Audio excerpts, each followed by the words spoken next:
सभी सुंदर साथ को कोटान कोट प्रेम प्रणाम। सुंदर साथ जी, पिछली वीडियो में हमने श्री सनंद ग्रंथ के प्रकरण 11 की 34 तक की चौपाइयों का पाठ किया। आज हम आगे की चौपाइयों का पाठ करेंगे। सुंदर साथ जी, अगर आपको यह वीडियो अच्छा लगे तो प्लीज़ लाइक करें, कमेंट करें और जो भी सुंदर साथ आपके साथ जुड़े हुए हों उन सबको भी यह वीडियो अवश्य शेयर करें। सुंदर साथ जी, जिन्होंने अब तक हमारे इस चैनल को सब्सक्राइब नहीं किया वे प्लीज़ इस चैनल को सब्सक्राइब कर दें ताकि आने वाले नए वीडियो का नोटिफिकेशन आपको तुरंत मिल जाए। दुख पावत है मोमिना सो हम सहयो न जाए, हम भी होसी जाहिर पर पहले सुहागिनियाँ जगाए। सुहागिनी आत्माएं दुख पा रही हैं, यह मुझसे सहा नहीं जाता, इसीलिए पहले सुहागिनियों को जागृत कर मैं स्वयं भी तुम्हारे अंतर में प्रकट हो जाऊंगा। सिर ले आप खड़ी रहो, कहे तू सब सैयन, प्रकाश होसी तुझसे दृढ़ कर देख मन। उन्होंने यह भी कहा था कि इस दायित्व को सिरोधार्य कर ब्रह्म सृष्टि को जागृत करने के लिए उठकर खड़ी हो जाओ। इस बात को अपने मन में भी दृढ़तापूर्वक धारण कर लो कि तुमसे ही ज्ञान का यह प्रकाश ब्रह्मांड में फैलेगा। तो सो न कछु अंतर, तू है सुहागिन नार, ए माए ने गुज बताए के खोल दे पार द्वार। मैंने तुमसे कोई अंतर नहीं रखा है, तुम तो पिया की सुहागिनी अंगना हो, इसीलिए धर्म ग्रंथों के सत्य वचनों का गूढ़ार्थ खोलकर सबको अखंड परम धाम की पहचान करवा दो। जो कबू जाहिर न हुई सो एकरी तुझे शुद्ध, अब थे आद अनाद लो जाहिर होसी निज बुद्ध। जो रहस्य ज्ञान आज तक प्रकट नहीं हुआ है उसकी तुम्हें इस प्रकार शुद्धि करवा दी है। आज से अक्षर ब्रह्म की बुद्धि और तारतम ज्ञान के प्रताप से आदि अनादि का ज्ञान इस संसार में प्रकट होगा। तो है तो सब सुध परी, कहूँ अटके नहीं निर्धार, आगे होए सुहागनी कराओ सबो दीदार। तारतम ज्ञान के द्वारा तुम्हें सभी बातों की शुद्धि हो गई है, निश्चय ही अब तुम्हें कहीं अटकना नहीं पड़ेगा। तुम ही अग्रणी बनकर सब आत्माओं को भी साक्षात्कार करवा दो।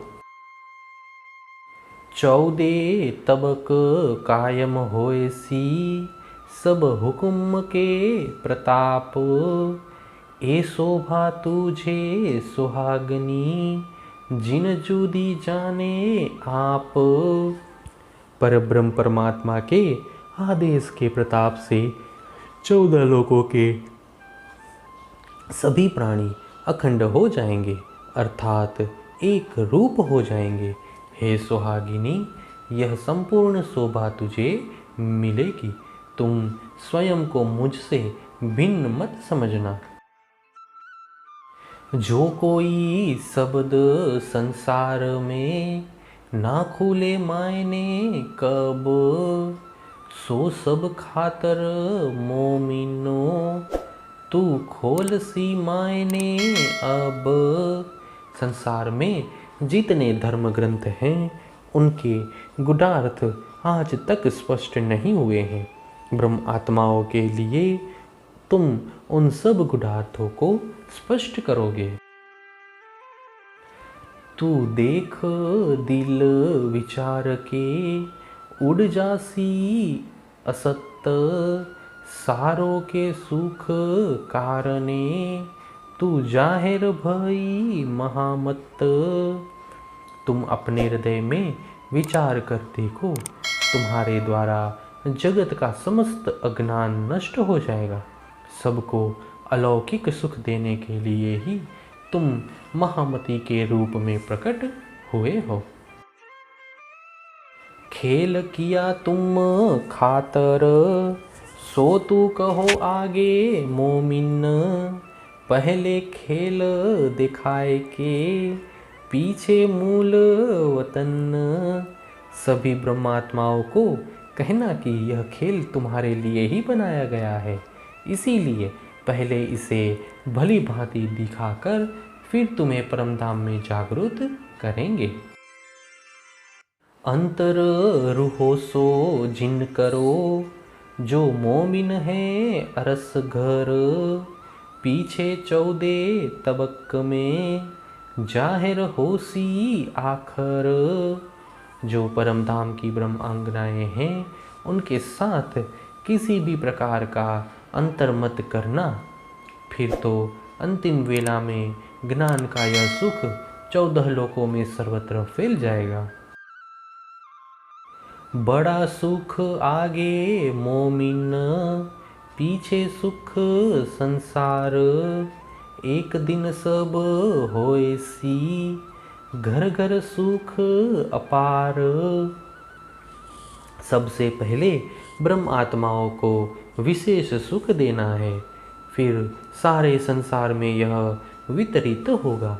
जब समस्त संसार में पूर्ण ब्रह्म परमात्मा की उपासना करने वाला एक ही धर्म स्थापित होगा, तब घर घर में अपार सुख होगा।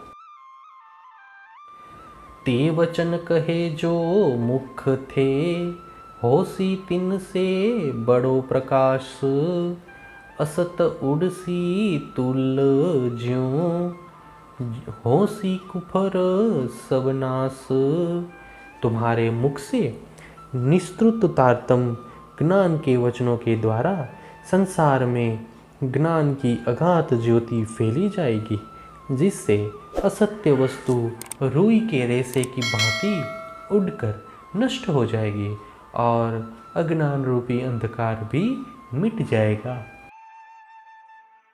तू लीजे नीके मायने, तेरे मुख के बोल। जो साख देवे रूह अपनी, तो लीजे सिर कौल।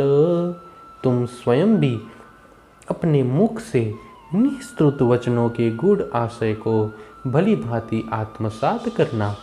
जब तुम्हारी आत्मा इन वचनों की साक्षी दे, तभी इन वचनों को सिरोधार्य कर परस्पर जगाने की प्रतिज्ञा का अनुपालन करना।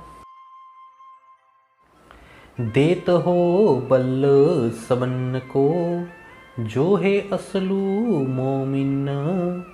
तू पूछ देख दिल अपना, कर कारज दृढ़ मन।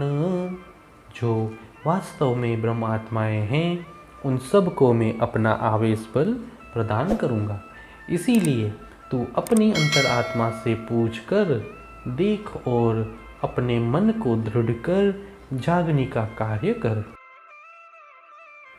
मैं अंग इमाम को, मोमिन मेरे अंग। बीच आए तिन वास्ते, करूं सब एक संग।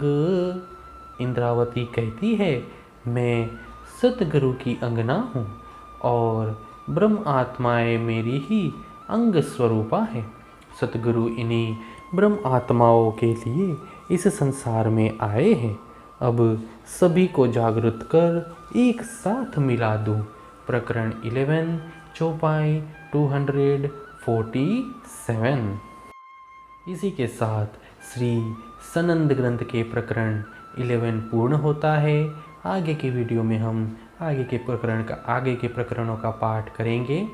सुंदर साथ जी, अगर आपको यह वीडियो अच्छा लगा हो तो प्लीज़ लाइक कर, कमेंट, शेयर और सब्सक्राइब अवश्य कर दे। प्रणाम जी।